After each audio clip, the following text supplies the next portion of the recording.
tuvo una persecución aún más terrible y de la que la propaganda se ha encargado de dejar a un lado. Hoy, en la historia que no te cuentan, la cruel persecución de protestantes a católicos o la Inquisición protestante. Este video es un agradecimiento a los diversos comentarios mencionando este terrible hecho. La Reforma Protestante fue un movimiento religioso que tuvo sus inicios en la Alemania del siglo XVI. Los principales reformadores fueron Martín Lutero y Juan Calvino. No hay nada más incorrecto que aseverar que la Reforma Protestante fue un movimiento a favor de la libertad intelectual. La verdad es que fue todo lo contrario. Para los luteranos y calvinistas, es cierto, representó su libertad de conciencia, pero el concederles esto a los demás es falso, no mientras ellos dominaran la escena. La eliminación completa de la Iglesia Católica y de todo lo que se les oponía en su camino fue considerado por los reformadores como algo perfectamente natural. El que ignora la historia está condenado a repetirla. Desde el principio, la rebelión espiritual de Lutero desató la avaricia. Los gobernantes alemanes, los monarcas escandinavos y Enrique VIII de Inglaterra tomaron ventaja del rompimiento con el tutelaje papal, apropiándose tanto de la riqueza como del control de las iglesias respectivas. Las normas y directrices marcadas por los líderes protestantes fueron absolutamente igual de intolerantes que las de la Iglesia Católica con su particular Inquisición. Se implantó la asistencia obligatoria a los sermones protestantes bajo pena de castigo. Toda enseñanza y práctica religiosa que se desviara de las regulaciones prescritas se castigaba. A los clérigos no se les permitía oficiar misa ni se les permitía a los feligreses asistir a esta. Fue prohibido bajo pena de castigo severo el tener imágenes y esculturas religiosas aún dentro de tus casas. Muchas bellas pinturas, monumentos y antiguas obras de arte dentro de las iglesias católicas fueron destruidas en nombre del Cristo de Lutero.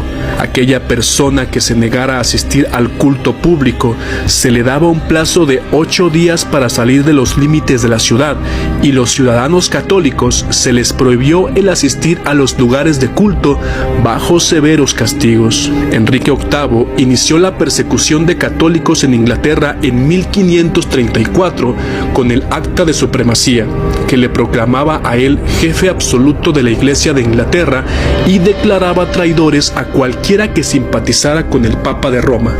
Una larga lista de altos cargos de la Iglesia rechazaron esta acta y fueron correspondientemente ejecutados, entre ellos Tomás Moro y el obispo Juan Fisher. Todas las propiedades de la Iglesia pasaron a manos reales. En 1535, en plena ola de represión, fueron descuartizados los monjes de la Cartuja de Londres con su prior John Houghton a la cabeza. Fueron ahorcados y mutilados en la tristemente célebre Plaza de Tyburn, a modo de ejemplo contra una orden caracterizada por su austeridad y sencillez. El balance fue de 18 hombres. Asimismo, el fracaso de una rebelión católica contra el rey se saldó en 1537 con la condena a muerte de otras 216 personas, 6 abades, 38 monjes y 16 sacerdotes. Opositores en Irlanda también soportaron horribles sufrimientos. Hubo casos registrados en los que se les arrancaron a tirones sus dedos, a los que se les chamuscó el cuerpo por medio de hierros candentes, a los que se les rompían las piernas. Sus esposas también eran azotadas en público. La ejecución más infame en Ginebra fue la de Miguel Servet, un médico español que negaba a la Trinidad. Fue una especie de gnóstico panteísta. Había conocido a Calvino y este último declaró, el 13 de febrero del 1547, en una carta a Farel: si él viene a Ginebra, Suiza, prevalecerá mi autoridad y no permitiré que vuelva a casa con vida.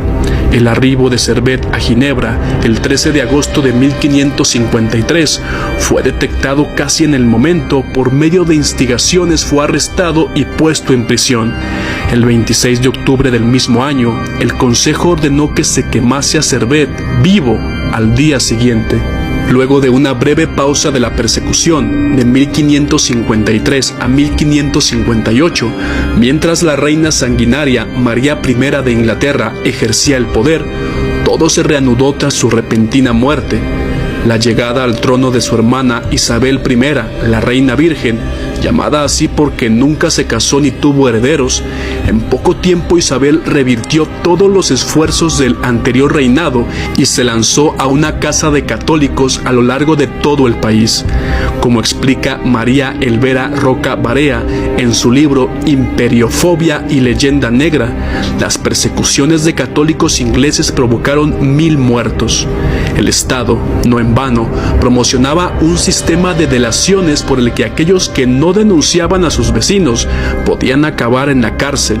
El objetivo no solo eran los católicos, sino también los calvinistas, cuáqueros, baptistas, congregacionistas, luteranos, menonitanos y otros grupos religiosos que en la mayor parte de los casos se vieron obligados a huir a América. Solo en tiempos de Carlos II de Estuardo, de 1630 a 1685, más de 13,000 cuáqueros fueron encarcelados y sus bienes expropiados por la corona. En 1585, el Parlamento dio un plazo de 40 días para que los sacerdotes católicos abandonaran el país bajo amenaza de muerte y se prohibió la misa incluso de forma privada. No obstante, la represión aumentó con el fracaso de la Gran Armada de Felipe II en 1588 y el sistema de delación alcanzó niveles que nunca soñó la Inquisición española. Como apunta Roca Barea, el sistema de espionaje vecinal permitió un estricto control individual y de los movimientos y viajes de conocidos, parientes y viajeros.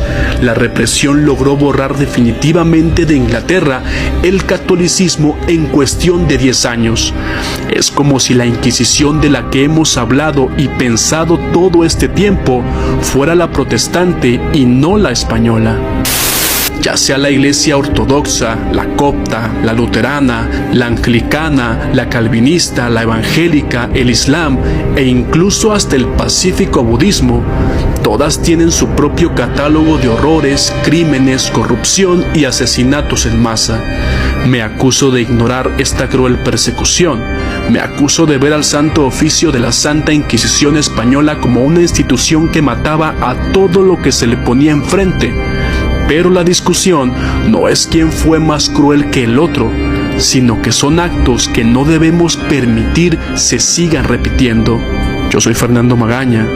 Si te ha gustado el video y has llegado hasta este punto, deja tu like, suscríbete si no lo has hecho y nos vemos en la próxima.